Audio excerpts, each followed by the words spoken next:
حضرت اسرافیل علیہ السلام کو سور پھونکنے کا حکم ہوگا۔ شروع اس کی آواز بہت باریک ہوگی اور رفتہ رفتہ بہت بلند ہو جائے گی۔ لوگ کان لگا کر اس کی آواز سنیں گے۔ یہ قیامت کی نشانیاں ہم بیان کر رہے ہیں، اس کا دوسرا پارٹ ہم بیان کر رہے ہیں، دوسرا حصہ بیان کر رہے ہیں، اور بے ہوش ہو کر گر پڑیں گے اور مر جائیں گے۔ آسمان، زمین، پہاڑ، یہاں تک کہ سور اور اسرافیل اور تمام ملائکہ فنا ہو جائیں گے۔ اس وقت سوائے اس واحد حقیقی کے کوئی نہ ہوگا۔ وہ فرمائے گا لمن الملک اليوم، آج کس کی بادشاہت ہے؟ کہاں ہیں جبارین، کہاں ہیں متکبرین؟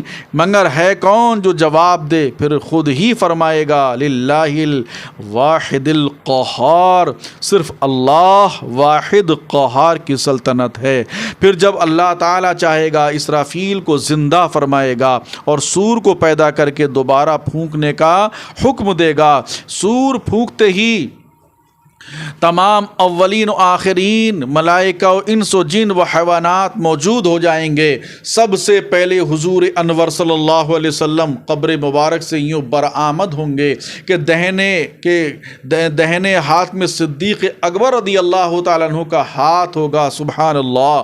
بائیں ہاتھ میں حضرت فاروق اعظم رضی اللہ تعالیٰ عنہ کا ہاتھ ہوگا۔ پھر مکہ معظمہ، مدینہ طیبہ کے مقابر میں جتنے مسلمان دفن ہیں سب کو اپنے ساتھ لے کر میدان حشر میں تشریف لے جائیں گے۔ قیامت بے شک قائم ہوگی، اس کا انکار کرنے والا کافر ہے، بدعقیدہ ہے۔ حشر صرف روح کا نہیں بلکہ روح و جسم دونوں کا ہے۔ جو کہے صرف روحیں اٹھیں گی، جسم زندہ نہ ہوں گے، وہ بھی بدعقیدہ ہے۔ دنیا میں جو روح جس جسم کے ساتھ متعلق تھی، اس روح کا حشر اسی جسم میں ہوگا۔ یہ نہیں کہ کوئی نیا جسم پیدا کر کے اس کے ساتھ روح متعلق کر دی جائے۔ جسم کے اجزاء اگرچہ مرنے کے بعد متفرق ہو گئے اور مختلف جانوروں کی غذا ہو گئے ہوں، مگر اللہ تعالیٰ ان سب اجزاء کو جمع فرما کر قیامت کے دن اٹھائے گا۔ قیامت کے دن لوگ اپنی اپنی قبروں سے ننگے بدن، ننگے پاؤں اور نا ختنہ شدہ اٹھیں گے کہ کوئی پیدل، کوئی سوار، اور ان میں بعض تنہا سوار ہوں گے، اور کسی سواری پر 2، کسی پر 3، کسی پر 4، کسی پر 10 ہوں گے، اور کافر منہ کے بل چلتا ہوا میدان حشر کو جائے گا۔ کسی کو ملائکہ گھسیٹ کر لے جائیں گے، کسی کو آگ جمع کرے گی۔ یہ میدان حشر ملک شام کی زمین پر قائم ہوگا۔ زمین ایسی ہموار ہوگی کہ اس کنارے پر رائی کا دانہ گر جائے تو دوسرے کنارے سے دکھائی دے۔ اس دن زمین تانبے کی ہوگی اور آفتاب 1 میل کے فاصلے پر ہوگا۔ راوی حدیث نے فرمایا، معلوم نہیں میل سے مراد سرمے کی سلائی ہے یا میل مسافت۔ اگر میل مسافت بھی ہو تو کیا بہت فاصلہ ہے؟ کیا اب 4000 برس کی راہ کا فاصلے پر ہے؟ اس طرف آفتاب کی پیٹھ ہے۔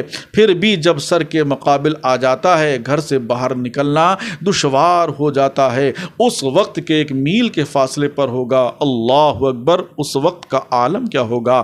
آج یہ آفتاب کی پیٹھ ہے جو ہمارے لیے اتنی تپش ہے، اتنی تیز شدت کی دھوپ ہے، لیکن جب اس کا رخ ہوگا ادھر ہماری طرف تو ہمارا عالم کیا ہوگا؟ اور اس کا منہ اس طرف کو ہوگا۔ تپش اور گرمی کا کیا پوچھنا؟ اور اب مٹی کی زمین ہے، مگر گرمیوں کی دھوپ میں زمین پر پاؤں نہیں رکھ سکتے۔ کتنی تیز گرمی ہے اور پاؤں کیسے رکھا جائے؟ مگر اس وقت جب تانبے کی زمین ہوگی اور آفتاب کا اتنا قرب یعنی اتنا قریب ہوگا کہ اس کی تپش کون بیان کر سکے؟ اللہ پناہ میں رکھے۔ اور بھیجے کھولتے ہوں گے اور اس کثرت سے پسینہ نکلے گا کہ 70 گز زمین میں جذب ہو جائے گا۔ پھر جو پسینہ زمین نہ پی سکے گی وہ اوپر چڑھے گا، کسی کے ٹخنوں تک ہوگا، کسی کے گھٹنوں تک، کسی کی کمر، کسی کے سینے، کسی کے گلے تک ہوگا، اور کافر کے تو منہ تک چڑھ کر مصر لگام کے جکڑ جائے گا جس میں وہ ڈبکیاں کھائے گا۔ اس گرمی کی حالت میں پیاس کی جو کیفیت ہوگی محتاج بیان نہیں، زبان سوکھ کر کانٹا ہو جائے گی۔ بعضوں کی زبانیں منہ سے باہر نکل آئیں گی، دل ابل کر گلے کو آ جائیں گے۔ ہر مبتلا، ہر پریشان بقدر گناہ تکلیف میں مبتلا کیا جائے گا۔ جس نے چاندی سونے کی زکوٰۃ نہیں دی ہوگی اس مال کو خوب گرم کر کے اس کی کروٹ اور پیشانی اور پیٹھ پر داغ لگائے جائیں گے۔ جس نے جانوروں کی زکوٰۃ نہیں دی ہوگی اس کے جانور قیامت کے دن خوب تیار ہو کر آئیں گے اور اس شخص کو وہاں لٹائیں گے، اور وہ جانور اپنے سینگوں سے مارتے اور پاؤں سے رونتے اس پر گزریں گے۔ جب سب اس طرح گزر جائیں گے پھر ادھر سے واپس آ کر یوں ہی اس پر گزریں گے، اسی طرح کرتے رہیں گے یہاں تک کہ لوگوں کا حساب ختم ہوا۔ وعلی ھذا القیاس، پھر باوجود ان مصیبتوں کے کوئی کسی کا پریشان حال نہ ہوگا۔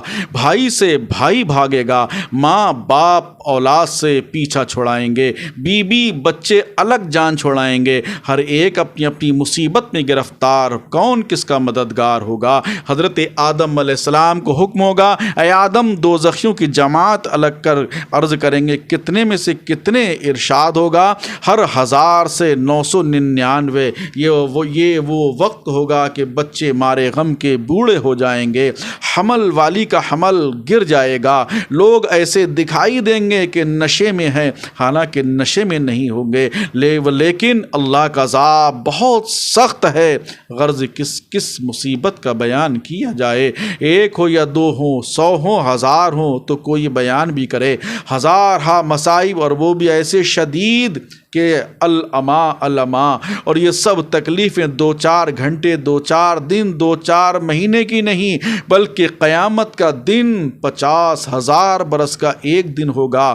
قریب آدھے کے گزر چکا ہے اور ابھی تک اہل محشر اسی حالت میں ہیں۔ اب آپس میں مشورہ کریں گے کہ کوئی اپنا سفارشی ڈھونڈنا چاہیے کہ ہم کو ان کی مصیبتوں سے رہائی دلائے۔ ابھی تک تو یہی نہیں پتہ چلتا کہ آخر کدھر کو جانا ہے۔ یہ بات مشورے سے قرار پائے گی کہ حضرت آدم علیہ السلام ہم سب کے باپ ہیں، اللہ تعالیٰ نے ان کو اپنے دست قدرت سے بنایا اور جنت میں رہنے کو جگہ دی اور مرتبہ نبوت سے سرفراز فرمایا، ان کی خدمت میں حاضر ہونا چاہیے، وہ ہم کو اس مصیبت سے نجات دلائیں گے۔ غرض افتاں و خیزاں کس مشکل سے ان کے پاس حاضر ہوں گے اور عرض کریں گے اے آدم علیہ السلام آپ ابو البشر ہیں، اللہ عز و جل نے آپ کو اپنے دست قدرت سے بنایا اور اپنی چنی ہوئی روح آپ میں ڈالی اور ملائکہ سے آپ کو سجدہ کرایا اور جنت میں آپ کو رکھا، تمام چیزوں کے نام آپ کو سکھائے،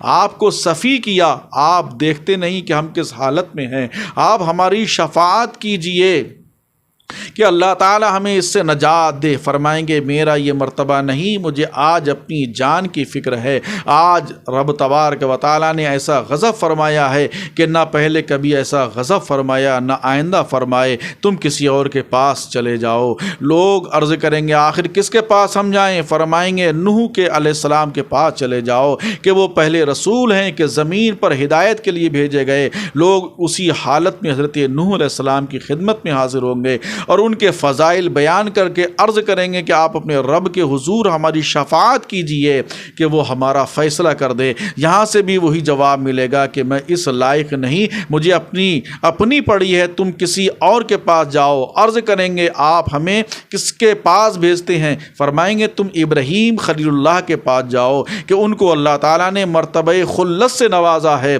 لوگ یہاں حاضر ہوں گے، وہ بھی یہی جواب دیں گے کہ میں اس کے قابل نہیں، مجھے اپنا اندیشہ ہے۔ مختصر یہ کہ وہ حضرت موسیٰ علیہ السلام کی خدمت میں بھیجیں گے، وہاں بھی وہی جواب ملے گا۔ پھر موسیٰ علیہ السلام حضرت عیسیٰ علیہ السلام کے پاس بھیجیں گے اور وہاں بھی یہی جواب ملے گا کہ میرے کرنے کا یہ کام نہیں، آج میرے رب نے وہ غضب فرمایا ہے کہ ایسا نہ کبھی فرمایا نہ فرمائے، مجھے اپنی جان کا ڈر ہے، تم کسی دوسرے کے پاس جاؤ۔ لوگ عرض کریں گے آپ ہمیں کس کے پاس بھیجتے ہیں؟ فرمائیں گے تم ان کے حضور حاضر ہو جن کے ہاتھ پر فتح رکھی گئی ہو، جو آج بے خوف ہیں اور وہ تمام اولاد آدم کے سردار ہیں۔ تم حضور سرور کائنات فخر موجودات صلی اللہ علیہ وسلم کی خدمت میں حاضر ہو، وہ خاتم النبیین ہیں، وہ آج تمہاری شفاعت فرمائیں گے۔ سبحان اللہ، انہی کے حضور حاضر ہو، وہ یہاں تشریف فرما ہیں۔ اب لوگ پھرتے پھراتے، ٹھوکریں کھاتے، روتے چلاتے،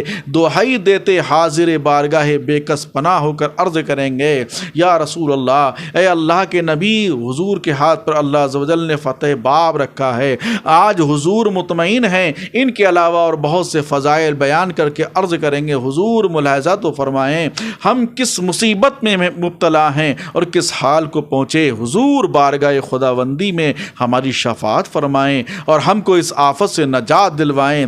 جواب میں آقا دو عالم صلی اللہ علیہ وسلم ارشاد فرمائیں گے، انا لہا، میں اس کام کے لیے ہوں، انا صاحبکم، میں ہی وہ ہوں جسے تم تمام جگہ ڈھونڈ آئے۔ یہ فرما کر بارگاہ رب العزت میں حاضر ہوں گے اور سجدہ کریں گے۔ ارشاد ہوگا، یا محمد ارفع راسک وقل تسمع وسل تعط واشفع وتشفع، اے محمد صلی اللہ علیہ وسلم اپنا سر اٹھاؤ اور کہو تمہاری بات سنی جائے گی، اور مانگو جو کچھ مانگو گے ملے گا، اور شفاعت کرو تمہاری شفاعت مقبول ہے۔ دوسری روایت میں ہے، اور دوسری روایت بھی بیان کر دی گئی ہے، مگر ہم یہاں بیان تو کریں لیکن یہاں پر تھوڑا سا واقعہ اور طویل ہو جائے گا، لیکن اعلیٰ حضرت امام احمد رضا فاضل بریلوی فرماتے ہیں، شفاعت کرے حشر میں جو رضا کی، سوا تیرے کس کو یہ قدرت ملی ہے، سوا تیرے کس کو یہ قدرت ملی ہے۔